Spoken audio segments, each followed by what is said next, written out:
Hi, I'm Lisa Costa-Beer. FX Medicine has a new website for healthcare professionals. We're thrilled to announce exciting new features, including a revamped website and expanded content. Join us as we explore the power of natural medicine to improve your patient's health and well-being. Join now and you could win an exclusive FX Medicine by BioCeuticals education pack with wireless headphones, notepad and a charger. Drawn monthly, terms and conditions apply. I'll see you at bioceuticals.com.au/education. FX Medicine by BioCeuticals.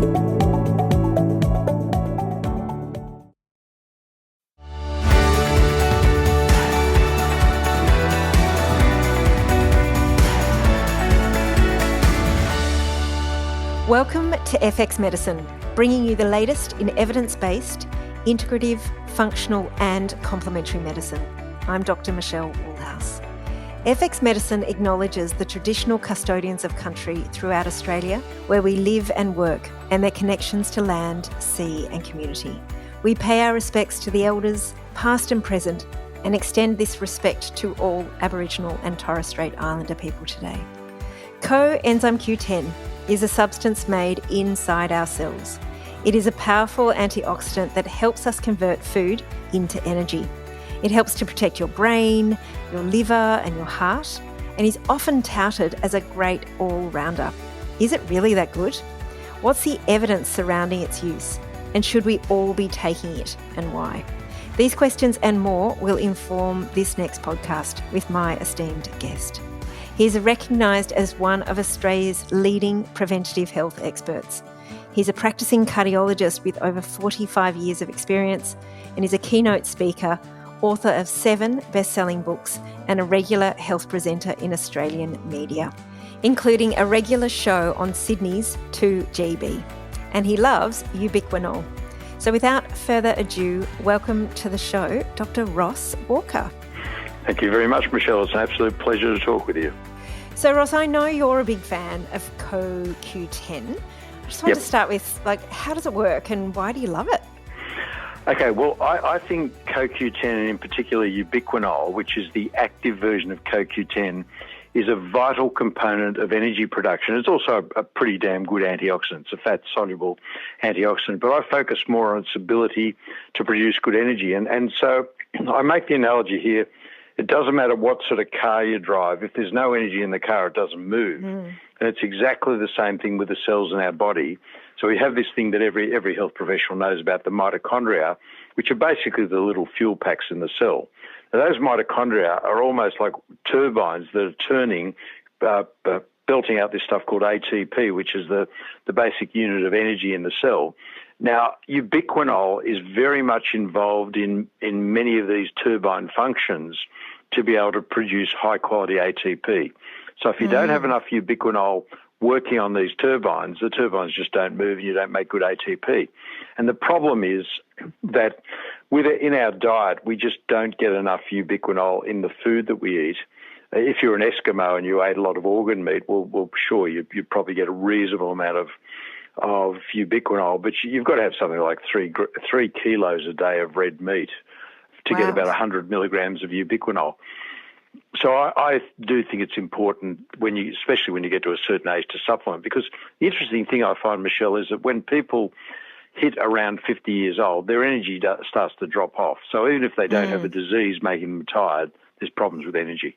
Wow, that's so, I've just hit 50, so haven't dropped energy yet, but we'll wait and see. Michelle, I'm well beyond that. I'm following behind. So, Ross, what's the difference between ubiquinol versus ubiquinone? Okay, ubiquinone is inactive CoQ10. So basically it has to be metabolized to work to ubiquinol. And here's the problem, and I'm going to be depressing. This is going to be depressing for most people listening to this. 30 is the peak of our life, and it's all downhill from there. And when you hit 50 and the hormones go south, which they do in men and women, everything changes. And there's an enzyme called diapherase that converts you from ubiquinone to ubiquinol. And that diapherase enzyme just drops off when you get to 50. So you're just not making enough active ubiquinol to keep those mitochondria working. So that's the thing. Ubiquinone's there, and if you're 20, it probably really doesn't matter that much. You'll convert it to ubiquinol pretty easily because you've got a lot of diaphoros. But once you get to 30, it drops off. When you get to 50, it really decreases. Wow, right. So we make it inside ourselves, but if we don't, then we can get it from organ meats or red meat. But obviously, people are not really eating as much. You couldn't eat that amount. I mean, if you ate that amount, there'd be too many other consequences of having too much. And look, I think as far as diet goes, it's what the Buddhists call the middle path. Everything in moderation. And what really concerns me is not what you shouldn't be eating, but what you should be eating, which most people don't eat, which is the 2 to 3 pieces of fruit per day, 3 to 5 servings, serving being about a half a carrot, of vegetables per day. And less than 10% of people do that. And those who do have the lowest rates of heart disease and cancer in the community. But again, to get the amount of ubiquinol you need from fruits and vegetables, you've got to have a huge amount, something like 3 kilos a day of broccoli. Now, who's going to eat that? It's just ridiculous. Yeah, well, exactly. And also, then we've got weight issues, we're getting other issues, we might be looking for one micronutrient. So supplementation seems to be kind of the way to go. So, Ross, what are you looking for when you're thinking about who can benefit from CoQ10 supplementation? Okay, well, I've got specific indications for why I give people ubiquinol. So if someone says to me, look, I'm a high-level sportsman, well, they're chewing up their ubiquinol without activity. The muscles are really using up the energy. So I suggest to people who are sportsmen to do it. People who are feeling stressed, which is basically everybody. Mainly everyone. So people who are feeling stressed to do it. People who want more energy, which is, again, basically everyone. Everyone. So I suggest you take at least 100, and the dose I take is 150 milligrams a day. But then as we get older and we get the more disease burden, because, see, here's the problem. Yeah. We're only designed physiologically to work well for 30, 40 years wandering around a jungle with a spear. And now because of modern living, we're living AA use by date. And so because of that, when the hormones go south in your 50s, you then get all the degenerative diseases because things are wearing out. So you build up more fat in your arteries, and keeps me in a job with atherosclerosis, of course. Then your cells change, more chance of getting cancer. But then there's things like Alzheimer's and osteoporosis and diabetes, and all these things happen. You mentioned weight gain before, and the true pandemic of the 21st century is not coronavirus, it is diabesity. And so the problem is now we're seeing in Australia, for example, 70% of people are either obese or overweight. About 35% of people are obese, which means their BMI is greater than 30. So because of all of these things, we're getting diseases as we get over 50. And so all people with heart disease, I put them on 150 milligrams of CoQ10. If they have heart failure, they need even more because they have much more energy demands. I put them on 300 milligrams of ubiquinol. So, and the other thing, the big thing here is that unfortunately, and I think this is a bit of a tragedy, but the biggest selling drug around the planet are statins, and statins directly deplete coenzyme Q10 by affecting what's called complex 3 in the mitochondrial energy production. Right. And so, therefore, I give all my patients on statins ubiquinol, hopefully to counteract that effect. And I like them to take the ubiquinol with a magnesium orotate aspartate combination, because it's not the magnesium, which is still very good for you for other reasons, but the orotate and the aspartate help maintain good CoQ10 production. And the orotate too, I remember listening to a talk from you years ago, but it was like the orotic acid is actually a vasodilator as well. So it's got multiple uses, yeah? Oh, absolutely, yeah. And so you get quite a few bangs for your buck when you have a magnesium preparation that has orotate and aspartate in it because of all of the side benefits. I was reading actually in preparation for this the role of CoQ10 or ubiquinol in skin aging, which is also, such a problem issue, particularly in countries such as ours, with this hot sun and paler skin and not really adapted to this kind of climate. So how does it work in skin? Is it simply through the mitochondrial I think it's that, and it's ATP also function? the antioxidants. You're getting the fat-soluble antioxidant benefits as well, because as we know, and I say to people, what is the biggest organ in the body? And they'll go, the skin. If you're playing Trivial Pursuit, that's the right answer, but it's actually the wrong answer. The biggest organ in the body is the endothelium, the single layer of cells that lines every blood vessel. So a lot of the evidence is now showing that if you get evidence of skin aging, and with things like wrinkles and spots and everything else that people get as they get older, that also can accelerate the aging process inside the body. So it's really important to maintain healthy skin. It is important to adopt the slip, slop, slap message and keep out of the sun as much as you can. But then the other problem, this has got nothing to do with ubiquinol, but the other problem then is you don't get enough vitamin D. Yeah. And interestingly, vitamin D is also related to high-quality skin health, but high-quality body health. People who have low vitamin D levels, that's a third of Australians, there's a link between that and osteoporosis, heart disease, cancer, multiple sclerosis, type 2 diabetes, depression, asthma, need I go on. So to me, I think everyone should be taking at least 2,000 units of vitamin D every day, or spending time in the sun in the non-burning times, because you just don't want to damage the skin. So ubiquinol works by keeping the mitochondria healthy in the skin, but also working as a good antioxidant to stop the antioxidant damage from things like UV light. And what about testing, Ross? Do you actually test for coenzyme Q levels in the blood? Is that important? Look, you can do that, but I just think doctors also over-test a whole lot of things. For example, I personally believe insulin levels, I see many of my colleagues doing this, completely useless. Well, why is it a useless test? Because if people are insulin resistant, as they start to get pre-diabetes, diabetes, up goes their sugar level and down goes their insulin level. So you look at their insulin level and say, your insulin levels are fine, you're not insulin resistant. Complete nonsense. And it's a bit like this glucose tolerance test that some GPs are still ordering. It's 2 hours of your life you'll never get back. It's a complete waste of time.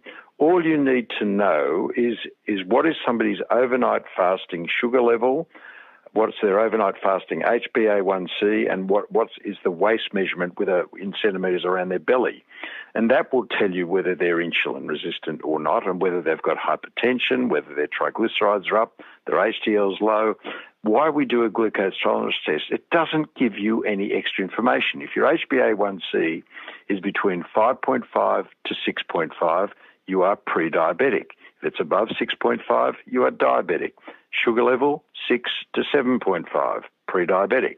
Above 7.5, diabetic. That's all you need to know, and a tape measure. The tape measure is very important. I think you get a lot of information from that tape measure. So how important? The other interesting, just before you go on, the other interesting thing with that is what I call relative fat mass, which is probably a better indication of BMI, because people who are, for example, professional athletes have a huge muscle mass. They've got a very high BMI. They'd be in the obese range, and that's ridiculous. So relative fat mass is a better measure, and that's 64 minus, in brackets, 20 times your height over your waist circumference for a male, and for a female you add 12. And if your relative fat mass is above 35% for a female, you're overweight or you're obese. Above 25% for a male, you're overweight, you're obese. And that's what you need to work on. Well, we might write that down in the show notes to make sure people can start to use that that equation. So how important is high-sensitive CRP as a marker? Like, how do you use that in your clinic in terms of inflammation, and does that influence, your decision in terms of I think the problem with HSCRP is it's too HS. It's too highly sensitive. and so if you've got a bit of a cold, like I'm just on the tail end of a cold at the moment, and if I did my CRP, it might be 4 or 5. Because I'm on the tail end of a cold. I've seen people in the middle of COVID had CRPs of 350. And people with pneumonia, 200, people with leukemia, 100. So the only way you can interpret CRP is looking at over time. It's a bit like PSA. You don't just look at one measurement. And if over time, when people are feeling perfectly healthy without any infective or inflammatory processes going on, I like it less than 1.5. So if it's very low, it's a good positive thing to say to people, you've got a healthy immune system. But if there's any other concomitant illnesses, then you really can't interpret it that well. But I still use it, again, for things like people come with headaches, you want to know what their ESR, HSCRP is, some sort of possible inflammatory condition, you want to know what's going on there. But you don't, it's like any test. There is no test in medicine that gives you all the answers. No, it's just a pointer. So again, if I've got someone with coronary disease who's got a CRP and they're overweight, CRP of say 4 or 5, I know we can do a lot of work on their immune system to make them better. But if someone's thin, they're doing all the right things, their CRP is 0.4, I say, congratulations, things are working well, whatever program you're on seems to be working. Yeah, great. So I was reading as I was researching this about coenzyme Q10 and all-cause mortality. So a decrease in all-cause mortality, which is seriously impressive. You know, we talk about decreasing all-cause mortality by things like exercise, which is, is exciting. And then they also talk about this addition of selenium having an additional impact. Yep. Can you talk to us about that study? Yeah, there was a study that they actually only gave people the active treatment for 4 years. So people over the age of 70, I'm not sure exactly how many people.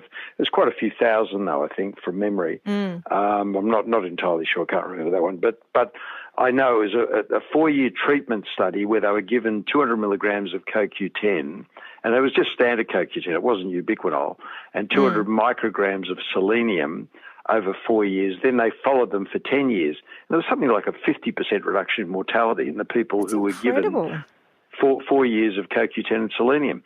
But see, this is what I find bizarre, Michelle, why many of our conservative colleagues say all you get with supplements is expensive urine. You might get expensive urine, but you also get expensive blood.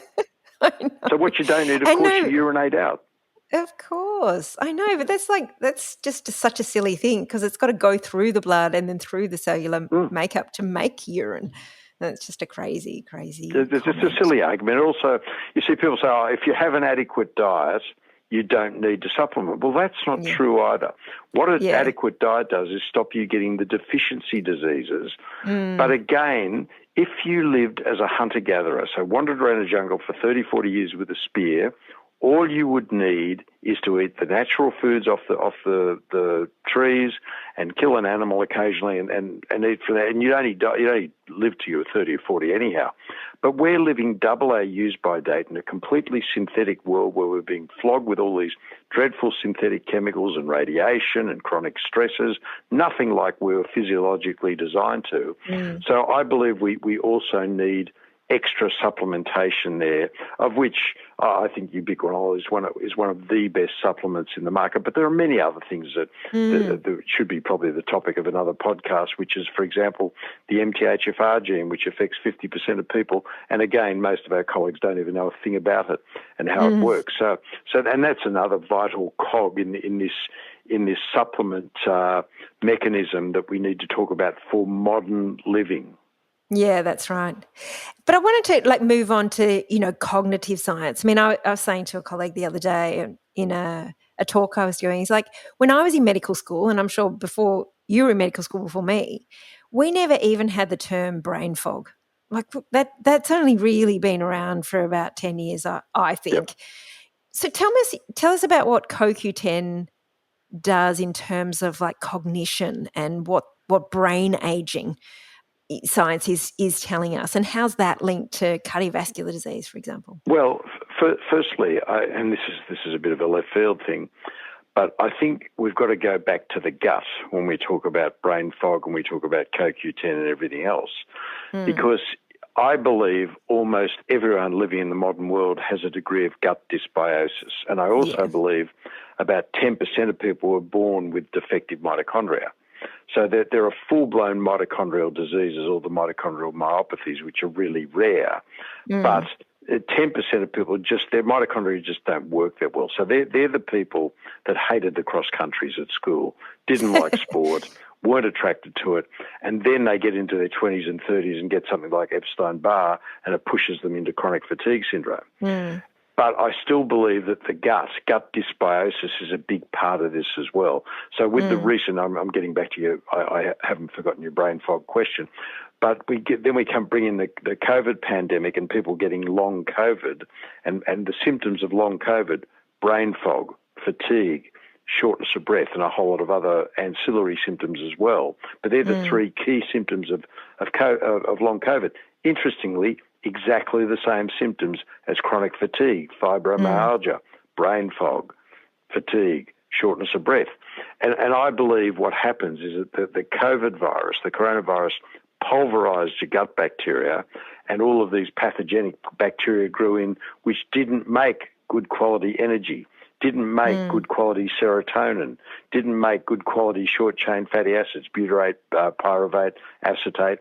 And so these people were getting almost a severe acute leaky gut syndrome where they weren't getting the right chemicals going into their bloodstream, and it just causes incredible brain fog. And again, the mitochondria. We have thousands of mitochondria in cells in the heart, in the brain, and if your mitochondria in the brain aren't working well, your brain's not working well. So I give everyone with long COVID, chronic fatigue, anyone who's got symptoms of brain fog or whatever, I give them at least 300 milligrams of ubiquinol for a few months until they start to feel better. Then I'll pull it back to a maintenance dose of 150 milligrams with the magnesium orotate aspartate combinations as well. Yeah, nice. And also a high quality probiotic, and also I give them other things like anti-inflammatories like curcumin. Curcumin boswellia is a really good anti-inflammatory supplement you can give people as well to improve their immune system. So I just wanted to get your thoughts on oxidative stress, So, I mean, a lot of people still don't even kind of consider oxidative stress a stressor. Why do we get more of it when we age, and what do you think the biggest source of oxidative stress is apart from biological aging? Well, I think firstly that you've then got there's another podcast here just talking about anti-aging, and one of the big components of anti-aging is the generation of these senescent cells. And senescent cells, I make an analogy here, like a whole lot of people going on a walk, but there are people in their 20s, people in their 80s going on the walk. Well, it's obvious, and I'm not being ageist here, but it's obvious that the people in their 80s are going to hold up the people in their 20s because they can't keep up. And it's the same thing with the senescent cells. They're basically draining the energy of the younger people and slowing them down, and also releasing these pro-inflammatory cytokines. And basically, the whole free radical antioxidant hypothesis is pretty straightforward. Every time there's any chemical reaction in your body, there's a waste product produced, and that waste product has to be eliminated. So the waste product are mopped up by the antioxidant system. But if you're making too many free radicals just by general wear and tear in life, and then you throw illnesses on top of that, stresses on top of that, all the horrible synthetic chemicals we're being exposed to all the day. We're hearing almost every day things about these forever chemicals. We hear about BPA and this con job. With BPA-free bottles. No, that's because they've got BPS, bisphenol S, which is just as bad for you. So what I'm saying is all of these chemicals that we're being exposed to have to be mopped up by our antioxidant system, and often that gets overwhelmed by these excessive chemicals, excessive illnesses as we get older, excessive senescent cells. All of these, it's all of the above, Michelle, is overwhelming this system, and that's why we do need extra antioxidants. Let's go back to the old style vitamin E, vitamin C. In 2004, a guy called Edgar Miller did a editorial in the Annals of Internal Medicine saying that not only does vitamin E do nothing, but it also may cause harm. And when you looked at what he was talking about, he quoted 11 studies. 8 of them used synthetic vitamin E by itself. Three studies where they combined vitamin E with vitamin C, they're all synthetic. And so that's D-L-alpha-tocopherol, which doesn't work. D-alpha-tocopherol is natural vitamin E, and the tocotrienols are even better. And there's only been two studies in the history of evidence-based medicine where they combine natural vitamin E with vitamin C, because I don't think you should do them without. And both those studies showed a 25% reduction in the progression of atherosclerosis. And we don't even talk about this stuff. So that's the IVA study and the ASAP study. Both studies, 25% reduction in the progression of atherosclerosis. So they're two very highly effective antioxidants, as is ubiquinol. Yeah, it's beautiful. What about things like glutathione and superoxide dismutase and all the precursors and conjugates associated with that? Do you like a kind of a wide variety of I think the antioxidants?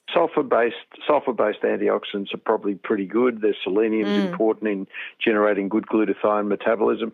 Some people are specifically talking about glutathione antioxidants, but there's a bit of a problem with all of this, Michelle. You get to the point where how much can people afford? You walk into a health food store or a chemist and you see shelf upon shelf upon shelf of vitamins.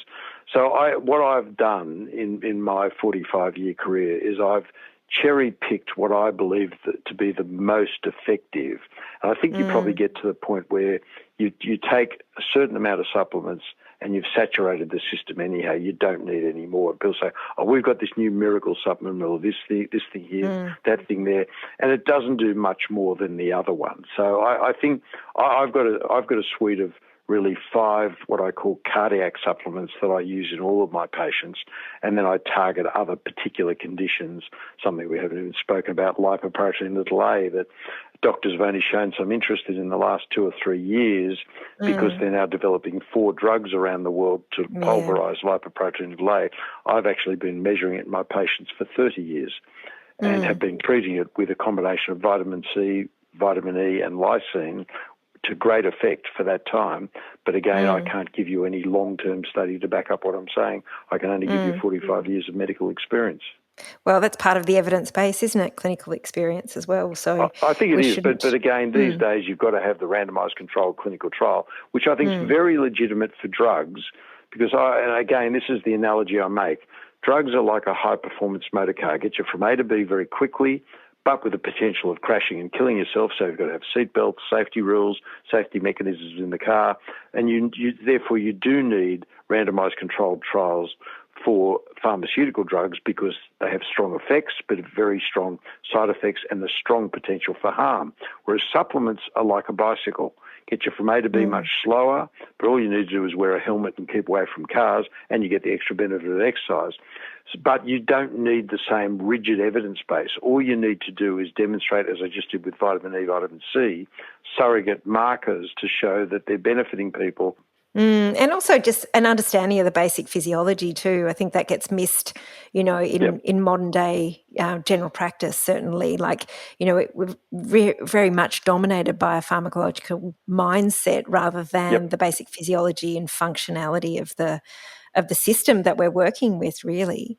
But I wanted to, because of your expertise as a cardiologist, I really wanted to talk about statins because, as you mentioned, they are one of the highest, if not highest, used drugs across the planet. Most prescribed drugs on the planet. Yeah, and I've heard cardiologists say we should put it in the water supply, which I find just despicable. Disturbing. But disturbing, exactly. Let's drill down on that. I mean, obviously, every patient that I see that's on statins, I recommend them being on CoQ10. Ubiquinol. What evidence? What evidence do we have for that? Like, I still see, when we look at the research, there's still lots of controversy. Why have we got such controversy around this? Why isn't other cardiologists doing this? I just think they haven't read the evidence properly. For example, studies show clearly, there were quite a few studies out to show that statins reduce CoQ10 levels. No doubt about that. Studies have been proven. And there's 1 or 2 studies to show that if you supplement people with, I think one study I read was only 60 milligrams of ubiquinol, which I don't think is enough. You reduce muscle pain and stiffness by about 50%, as one example. Because we know, let's look at the evidence. We know that statins affect CoQ10 level at this complex 3 in the mitochondria. It's been proven beyond a doubt. So we know they do that. We know they do it. Now, again, if you read the randomised controlled clinical trials, they will tell you that myalgia only occurs in less than 5% of people taking statins. And if you look outside your window, you'll see a pig flying across the sky. Because I can assure you that it's much more than that. But you see, the reason why they're saying this is they have a very strict definition for myalgia. It is muscle pain with a CPK level 3 times the normal range. That's the definition of myalgia. So obviously you're going to miss out a lot of people. But I can assure you 20% of people who take statins without ubiquinol, 20% of people who take statins get problems with muscle pain, stiffness, weakness, cramping, and over a long period of time, loss of muscle bulk, so they get muscle atrophy. But that's not in the strict definition of myalgia. So conservative doctors will say, statins don't cause the side effects. But you see, I think this is the answer, Michelle, having, again, done this for 45 years, that I believe the public gives statins far too much pain and the medical profession gives statins far too much power. And this is really the key to this discussion, in my view. I believe everyone's management should be on what I call the 80-10-10 rule. Now, what do I mean by that? 80% of our management has nothing to do with damn doctors. We're not that powerful. 80% is how people look after themselves. It's what I call the 5 keys of being healthy. I'll go through it very quickly, from the least important to the most important. You cannot be healthy and have any addiction. So anyone who smokes, drinks too much grog or snorts cocaine is ill. Number 2, good quality sleep. 7 to 8 hours of good quality sleep is as good for your body as not smoking. Number 3 is nutrition. Eat less, eat more naturally, 2 or 3 pieces of fruit per day, 3 to 5 servings of vegetables per day. Avoid processed packaged crap masquerading as food, and also avoid white death, which is sugar, white bread, pasta, potatoes, rice. Number 4 is the second best drug on the planet. You've already alluded to this. 3 to 5 hours every week of moderate exertion, and it should be 2/3 cardio, 1/3 resistance training, and just having that sort of exercise habit, even if you don't look at any other health parameter, reduces your risk by 30%, heart disease, cancer, Alzheimer's, diabetes, 50% reduction in depression and osteoporosis, drops your blood pressure, you sleep better. And a study of I think it was something like 20,000 men over 20 years showed that those who were high-level exercisers compared with those people who did no exercise, so the high level is what I'm talking about, the 3 to 5 hours a week, had a 58% reduction in all-cause death. So why? And only 25% of the population exercises. So it just does my head in. And number 5, the best drug on the planet easily is a thing called happiness. Now that is 80% of anyone's management. 10% is the appropriate use of pharmaceutical drugs if they need it, and I'll get onto the statin in a second, and 10% is the appropriate use of evidence-based supplements. Now, as far as statin goes, who needs statins? And this is very, very clear from the medical evidence, the medical literature. The only people who need statin drugs are people who've already had a heart attack, stent, bypass, or an atherosclerosis-related stroke, or people who have a coronary calcium score that puts them above the 50% average for their age group. So, for example, if you're between 50 to 70, if your coronary calcium score is below 100, you do not need a statin. And I don't care what your cholesterol level is. So I saw a woman the other day with a cholesterol of 10 and an HDL of 2 and a calcium score of 0. She's been obviously given statins and told if you don't take a statin, you're going to die from heart disease, which is scaremongering nonsense. Her calcium score is 0, and every time she takes a statin, she can't lift her arms. And I said, you don't need a statin. But every other doctor would say she does because her cholesterol is so high. But her cholesterol, in her particular case, is not spilling into her arteries. So if I can demonstrate someone has significant atherosclerosis, which is what the calcium score tells you, and Michelle, again, a plea to everyone listening, CT coronary angiography is not a screening test for heart disease. It should not be done in asymptomatic patients. There's been a head-to-head comparison in the Journal of the American College of Cardiology for the predictive value of calcium scoring over CT angiography. Calcium scoring wins hands down, and you'll get this nonsense argument from some cardiologists, but I've seen people with a 0 calcium score with a high-level block in their arteries. Yes, that rarely occurs, about 1 in 500 people. But it doesn't justify the 499 people that you're charging $1,000 to because there is no Medicare rebate if you're asymptomatic, that you're giving an intravenous injection to, they can have an anaphylactic reaction or it can damage their kidneys, that you're irradiating them with more radiation than the standard calcium score, and you're making their wallet $500 to $600 lighter.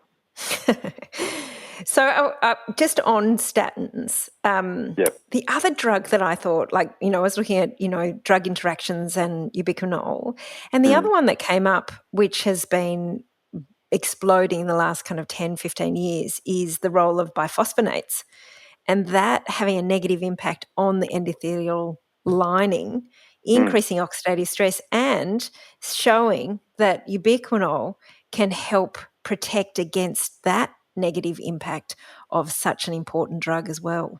Yeah, I don't use bisphosphonates at all for all the reasons that you're saying, for all the long-term side effects. And I really don't think the evidence that it helps the bones is that compelling. The only one that I use is the Prolia, the denosumab. I can't stand these silly monoclonal antibody names, but the denosumab Prolia, which I think, again, it's not without its side effects, but it's nowhere near that of bisphosphonate. So I just wouldn't use bisphosphonates anymore. I just don't think there's any compelling evidence that we have a better drug. So when you have a better drug, why use the older drugs that have the jaw necrosis and everything else that goes with it? And it's a bit like with statins. I don't use the fat-soluble statins, atorvastatin or simvastatin. I only use rosuvastatin or pravastatin because in my experience, in the long term, because, again, people go in their 50s and they're given a statin because their cholesterol's high. Now, that person could live for another 50 years. Who can tell them the drug's safe over a 50-year period? But what I'm saying is, having seen people on these drugs 20, 30, 40 years, you see that the people on the fat-soluble statins get many more long-term side effects than the water-soluble statins. So I think for all pharmaceuticals, don't think about the short game, think about the long game. What potentially could this be doing to people in the long term? And what about LDL oxidization and LDL subfractions? Do you like this those does my tests? head in. This really does my head in, because you see that still there's this ignorance, and I've even heard plenty of high-level cardiologists say this: LDL is bad, HDL is good. That is simplistic nonsense. LDL and HDL are divided into small bits and large bits, and here's where size is important. The larger your LDL, the larger your HDL, the better it is for you. And so, for example, I'll give you a great example. A 55-year-old woman goes, I'm just using a female example here, goes into a doctor with a cholesterol, total cholesterol 7.5, triglycerides of 0.7, HDL of 2.5, and the doctor says, oh, you've got a very high cholesterol, you must be on a statin. Doesn't even bother doing a calcium score.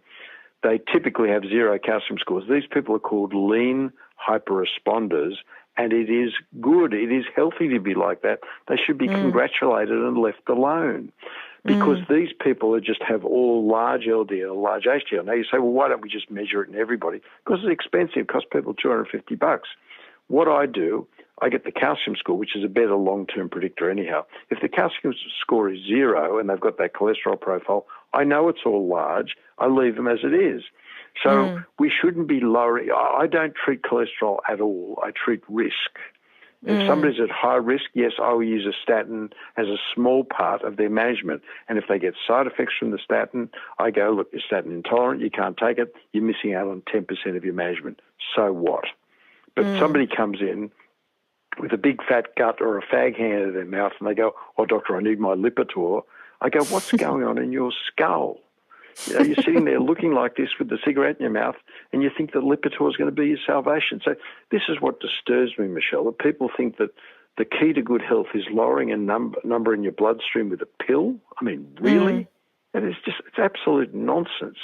And so therefore, as far as the subfractions go, the only time I'd ever measure subfractions in people are people that have unexplained coronary artery disease. 70% of coronary disease is due to insulin resistance or related to insulin resistance. And that's so easy to pick up. You don't need flash tests. You just need the overnight fasting sugar and HbA1c, a blood pressure measurement, the triglyceride, HDL, look at that, the tape measure around the belly. You can pick up that they're insulin resistant. So that's 70% of heart disease. 20% is due to LP-a, lipoprotein-a. So 90% of heart disease is explained by two simple genes.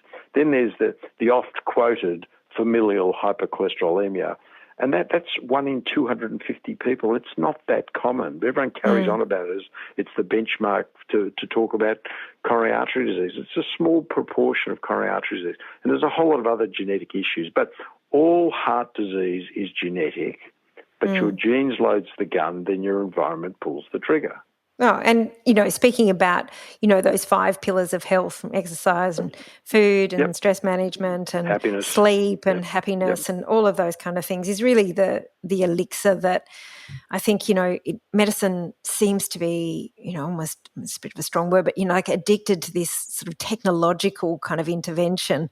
And when we're talking technological stuff and not talking about the basics, it seems so kind of futile. Well, but again, can I just make the point that we're now sort of moving into the era of genetic screening and all that sort of business. But in the end, the advice is still the same. It's still the 5 keys of being healthy.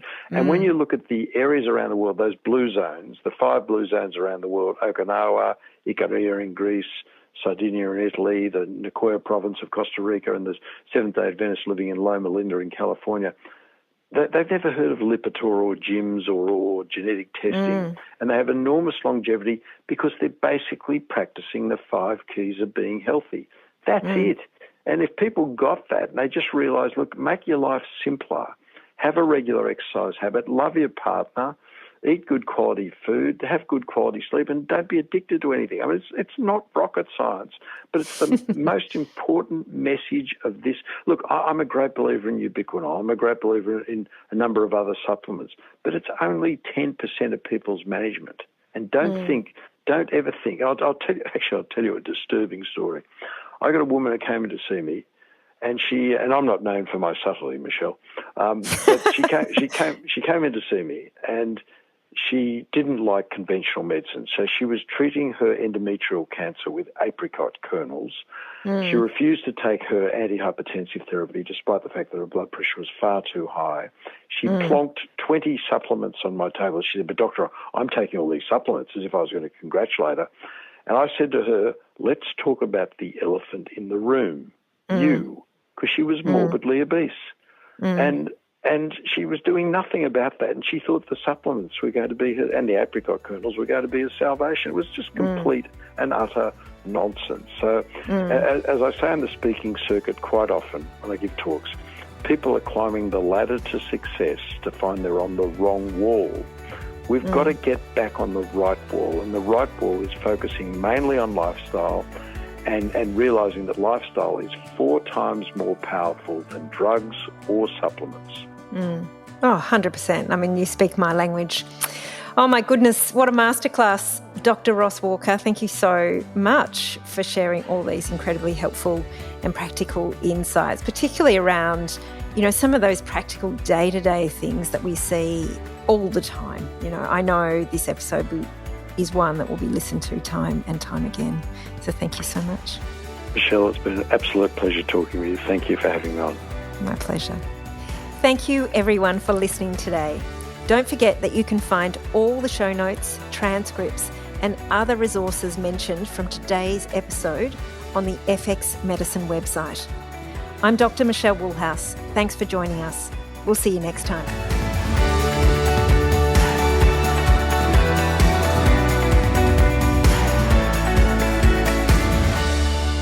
This podcast is intended as healthcare practitioner education only, and it is not a substitute for medical advice, diagnosis, or treatment. If you enjoyed this episode, please take a moment to give us a rating and review on Apple Podcasts, Spotify, or wherever you listen to FX Medicine. And share us with your family, friends, and colleagues.